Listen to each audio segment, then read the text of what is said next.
ஆண்டவராகிய இயேசு கிறிஸ்துவின் விலையேறப்பெற்ற பரிசுத்தமுள்ள நாமத்தில் அன்பின் வாழ்த்துக்கள். கர்த்தரிலும் அவருடைய சத்துவத்தின் வல்லமையிலும் பலப்படுகிற நல்ல நாட்களாய் மாறுவதாக. ஆண்டவர்களை ஆசீர்வதித்து இப்படிப்பட்ட நாட்களாய் மாறணும். கர்த்தரில் அவருடைய சத்துவத்தின் வல்லமையில பலப்படுங்க. சாப்பாட்டில் இல்லை, பூஸ்டில் இல்லை. ஆமாம், விளம்பரம் போடுவாங்கல்ல, Boost is the secret of the my energy அப்படிம்பாங்க. ஆமென். அவங்க விளம்பரத்துக்காக சொல்கிறாங்க, அதில் ரகசியம் இருக்குதான். ஆனால் கர்த்தரின் அவர் சத்துவத்தில் வல்லமையில பலப்படணும். ஏன்னா பிசாசின் தந்திரங்களை மேற்கொள்ளணும், அவைகளை நாம் எதிர்த்து நிற்க வேண்டும். கர்த்தருக்கு ஸ்தோத்திரம். ஜாக்சன் புதிதாக மிஷினரி பொறுப்படுத்தார். அப்போ அவருக்கு வீடு எல்லாம் கொடுத்துட்டு அந்த மிஷினரி போயிட்டாங்க. ஒரு கார் கிடைத்தது. அந்த கார் ஸ்டார்டிங் ட்ரபிள் இருந்தது. 2 ஆண்டுகள் அவர் அந்த மிஷினரி ஃபீல்டில் இருந்தார். அவர் தெரிந்த உக்திகளை வைத்து நடத்தினார். சிலரும் பிள்ளைகள் ஸ்கூல் விட்டு வருவாங்க, தள்ள சொல்லுவார், ஸ்டார்ட் ஆயிரும். சிலரை மேட்டில் கொண்டு நிறுத்துவார், அப்படி ரன்னிங்கில் கியர் போட்டு ஸ்டார்ட் ஆகும். இப்படி 2 வருஷத்தை கழிச்சிட்டார்.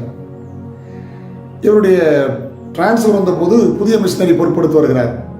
அவர் சொல்ல மறக்கவில்லை, இந்த கார் உங்களுக்கு ஸ்டார்டிங் ட்ரபிள் இருக்கும், பட் யாராவது தள்ள சொல்லுங்க அல்லது மேட்டில் விட்டு ஸ்டார்ட் பண்ணுங்கன்னு சொல்லிட்டு போனார்.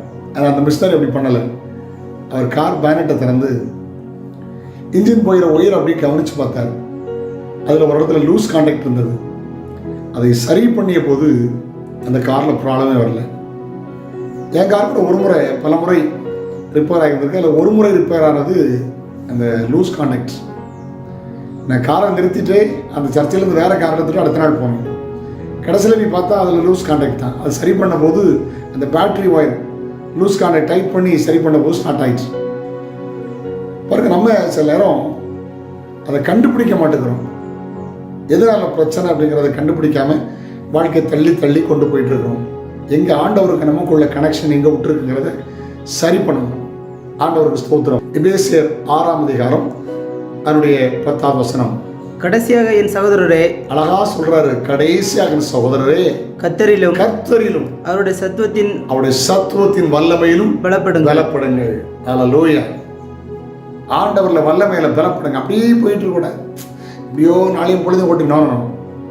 பிசாசின் தந்திரங்களோடு எதிர்த்து நிற்க திராணி உள்ளவர்களாக முடியும். அவருடைய சர்வாயுத வர்க்கத்தை பறித்து கொள்ளுங்கள். ஹல்லேலூயா. கட்டாயம் நாள் உங்களுக்கு ஆசீர்வாதமா இருக்கும். பலப்படுங்க. ஆமென். பிசாசு உங்களை மேற்கொள்ள முடியாது, சூழல் உங்களை மேற்கொள்ள முடியாது, சாபம் உங்களை மேற்கொள்ள முடியாது. காரணம், நீங்கள் இயேசு கிறிஸ்துவின் நாமத்தினால் அபிஷேகத்தினால் பலனடைந்து அவைகளை மேற்கொள்வீர்கள். ஆமென். அவருடைய சத்துவத்தின் வல்லமையில் நீங்கள் பலப்படுங்கள். ஆண்டவர் சொல்லிட்டாரு, நாமத்தினாலே நீங்கள் பிசாசுகளை துரத்துவீர்கள் என்று சொன்னார். எவைகளும் உங்களை மேற்கொள்ள முடியாது என்று அவர்கள் அதிகாரத்தை இயேசு தந்திருக்கிறார். Glory be to God. கர்த்தர்களை ஆசீர்வதிப்பார். பலனடைங்கள். எப்படி பலன் அடைவது? பரிசுத்த ஆவியிடத்தில் வரும்பொழுது நீங்கள் பலன் அடைவீர்கள். எப்படி பலன் அடைவது? கர்த்தருக்கு காத்திருக்கிறவர்கள் புது பலன் அடைவார்கள். சேபம் பரிசுத்த ஆவியானவர். எப்படி பலன் அடைவது? பலப்படுத்துகிற கிறிஸ்துவினால் எல்லாவற்றையும் செய்ய பலன் உண்டு. கிறிஸ்துவை சாப்பிட்டுக் கொள்ளுங்கள், அவர்களை பலனடைய பண்ணுவார். பலனடைந்து சூழ்நிலையை மேற்கொள்ளுங்கள், பிசாசை மேற்கொள்ளுங்கள், ஆசீர்வாதமாயிருங்கள். அப்படிப்பட்ட நல்ல நாட்களாய் கர்த்தர் மாற்றுவார். நாளுக்கு ஆசீர்வாதமாயிருக்கும். ஜெபிக்கலாமா? பிதாவே, இயேசு கிறிஸ்துவின் நாமத்தில் ஜெபிக்கிறோம். கர்த்தரிலும் ஒரு சத்துவத்தின் வல்லமையிலும் பலப்படுகிற நாட்களாய் மாறட்டும். நன்மை கிருபை தொடரட்டும். உங்கள் ஆசீர்வாதம் இயேசுவின் நாமத்தில் ஜெபங்கள் பிதாவே. ஆமென். ஆமென். God bless you. Have a nice day.